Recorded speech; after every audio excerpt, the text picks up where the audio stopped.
Mother's day ಅಂದರೆ ನನಗೆ ನೆನಪಾಗೋದು ನಮ್ಮ ತಾಯಿ ಅಷ್ಟೇ ಅಲ್ಲ, ಈ ಭೂಮಿ ಮೇಲಿರೋ ಅಂಥ ಅದೆಷ್ಟೋ ಜೀವರಾಶಿಗಳಿಗೆಲ್ಲ ತಾಯಿಯಾಗಿರೋ ಅಂಥ ಆ ಜಗನ್ಮಾತೆ. ಹಾಗೆಯೇ ತಾಯಿ ಇರೋರಿಗೆ, ತಾಯಿ ಇಲ್ಲದೆ ಇರೋರಿಗೆ, ತಾಯಿನ ಪ್ರೀತಿಸೋರಿಗೆ, ದ್ವೇಷ ಮಾಡೋರಿಗೆ, ಪ್ರತಿಯೊಬ್ಬರಿಗೂ ಕೂಡ ನಮ್ಮ ಅಮ್ಮಂದ್ರಿಗೆಲ್ಲ ಕೂಡ ಅಮ್ಮ ಆಗಿರೋ ಅಂಥ ಆ ತಾಯಿ ಜಗನ್ಮಾತೆಗೆ ಫಸ್ಟ್ ವಿಶಸ್ ಹೇಳಬೇಕು ಅಂತಲೇ ಇವತ್ತು ದೇವಸ್ಥಾನಕ್ಕೆ ಬಂದೆ. ಇನ್ನು ಪ್ರತಿಯೊಂದು ಜೀವಿಯಲ್ಲೂ ಕೂಡ ಒಂದು ತಾಯ್ತನ ಅನ್ನೋದನ್ನು ಕಾಣ್ತೀವಿ.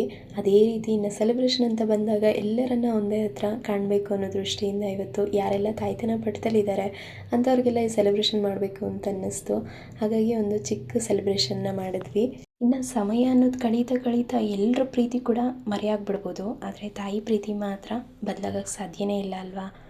ತಾಯಿ ಇರೋರು ಅದೃಷ್ಟವಂತರು ನಿಜ, ಆದರೆ ಅಮ್ಮ ಇರದೇ ಇರೋರು ಅಮ್ಮ ಇರೋರಿಗಿಂತ ಜಾಸ್ತಿ ಅದೃಷ್ಟವಂತರು. ಯಾಕಂದರೆ ಆ ಜಗನ್ಮಾತನೇ ಅವರ ಜೊತೆಯಾಗಿರ್ತಾರಂತೆ. ಸೊ ಅದಕ್ಕೆ ನೀವು ತಿಳ್ಕೊಬೇಕಾಗತ್ತೆ ನಾವು ಎಷ್ಟು ಗ್ರೇಟ್ ಇದ್ದೀವಿ, ಅದಕ್ಕೆ ನಮಗೆ ತಾಯಿ ಇಲ್ಲ ಅಂತ ಹೇಳಿ ಎಷ್ಟೊಂದು ಜನ ಫೀಲ್ ಆಗ್ತಿರ್ತಾರೆ, ನಮಗೆ ತಾಯಿ ಇಲ್ಲ, ನಾವು ಮದರ್ಸ್ ಡೇ ಮಾಡೋಕ್ಕಾಗಲಿಲ್ಲ ಅಂತ. ಖಂಡಿತ ಇಲ್ಲ, ಒಬ್ಬರು ತಾಯಿ ಅಂತ ಇದ್ದೇ ಇರ್ತಾರೆ. ತಾಯಿ ಅಂದರೆ ಅದು ಯಾವುದೋ ಒಂದು ರೀತಿಯಲ್ಲಿ ಅವರಲ್ಲಿ ನಾವು ತಾಯ್ತನನ ಕಾಣ್ತಿರ್ತೀವಿ. ಸೊ ಅಂಥವ್ರಿಗೂ ಸೆಲೆಬ್ರೇಟ್ ಮಾಡಿದ್ರು ಕೂಡ ತಾಯಿಗೆ ಬೆಲೆ ಕೊಟ್ಟಂಗೆ ಆಗುತ್ತೆ ಅಂತ ನನ್ನ ಭಾವನೆ.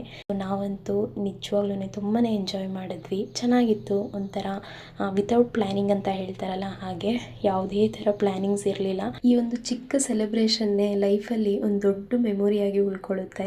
ಹಿಂದೆ ನಾವು ನಡ್ಕೊಂಡು ಬಂದಿರೋವಂಥ ಒಂದು ಜರ್ನಿನ ಹಿಂದೆ ತಿರುಗಿ ನೋಡಿದಾಗ ಈ ಒಂದು ಮೂಮೆಂಟ್ ಕಾಣಿಸ್ದಾಗ ಖಂಡಿತ ನಮಗೆ ಖುಷಿ ಆಗುತ್ತೆ.